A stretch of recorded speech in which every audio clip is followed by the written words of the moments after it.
Hello and welcome to my first ever video on this channel about colonial lives. This first episode is about the life of Dirk Lambertus Sleebos, who lived from 1804 till 1849. Let's get started. To understand the life of Dirk, we have to start with looking at the life of his father Evert.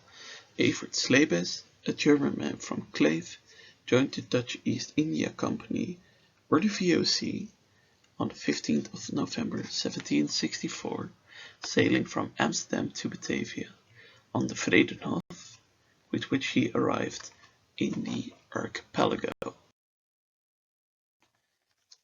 There, he settled in the small Javanese town of Besuki, on the eastern part of the island.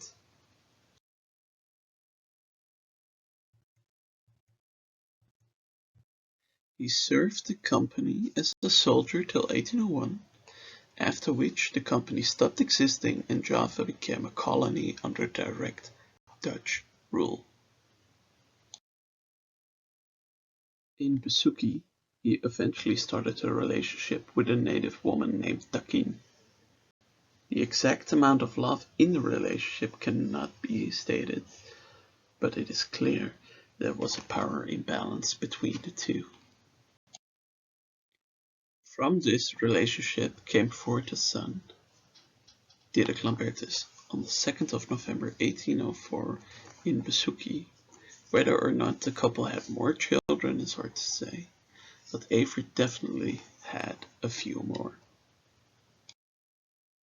Little Dirk, being the son of a European father and a native mother, was what we call Indo-European, or Indo for short. These Indos mostly worked lower-end jobs and formed the middle class in society, although they were officially just Europeans. Not much is known about Dirk's childhood. Most likely he spent it in Besuki. Important years of his life must have been 1811 and 1816. 1811 being the year in which the English conquered Java and started the short British period of occupation. By the time Dirk was 12, in 1816, the Dutch had returned and regained control over the island.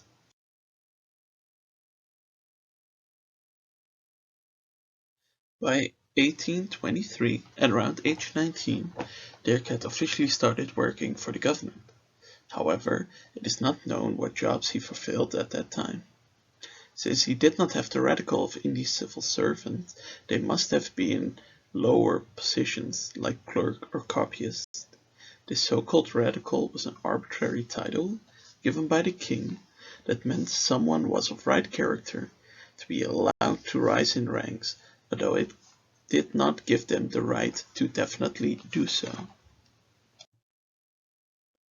At the age of 26, Dirk got married to Johanna Abels on the 7th of November 1830 in his hometown.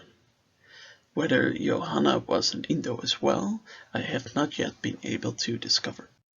What I did discover was that they had at least one son named Johannes L. Vlieders on the 23rd of May 1831 in Besuki. By 1838, Dirk jumps into view again, officially working as an agent for the Orphan and Estates Chamber of Semarang. This job meant that the agents would manage the estate and estate sales of departed residents within their jurisdiction. And by agents, I mean Dirk and his fellow agent C.G. Hagestein, with whom he worked for around 10 years. Together, they were involved with the estates of the European men Mr. Reichman and Mr. Raiman, the Chinese Unpin, and the Malay Muhadi. The final estate Dirk had any involvement with belonged to the Chinese man Li Hongqiu. For that case, Hagestein was replaced by Albinus Adriaan Abels, presumably a relative of Dirk's wife. Dirk's main job, however, was that of harbour master and clerk receiver of the incoming and outgoing duties, which he took over from Johan Dirk Rustman.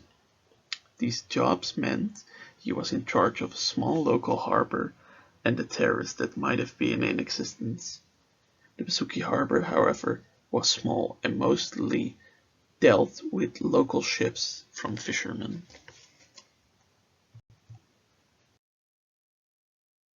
He fulfilled his duties up until November 1848, when he fell ill, from what we do not know. As his temporary replacement, they appointed R.F. van Rijn, who was harbour master of Panarukan, the next town over.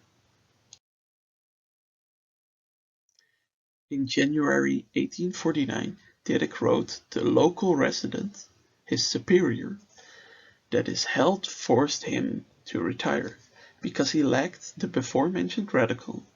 They cut his pension in half to 187 guilders a year. However, the economic department believed that this was too low an amount to sustain a family, so they asked the king to give him 187 guilders a year extra, which he got. He retired in March 1849.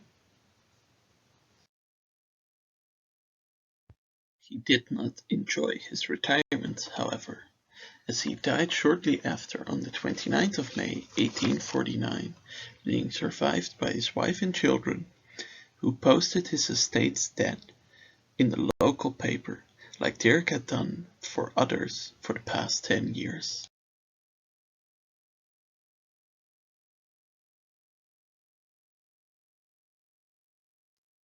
That brings us to the end of the video.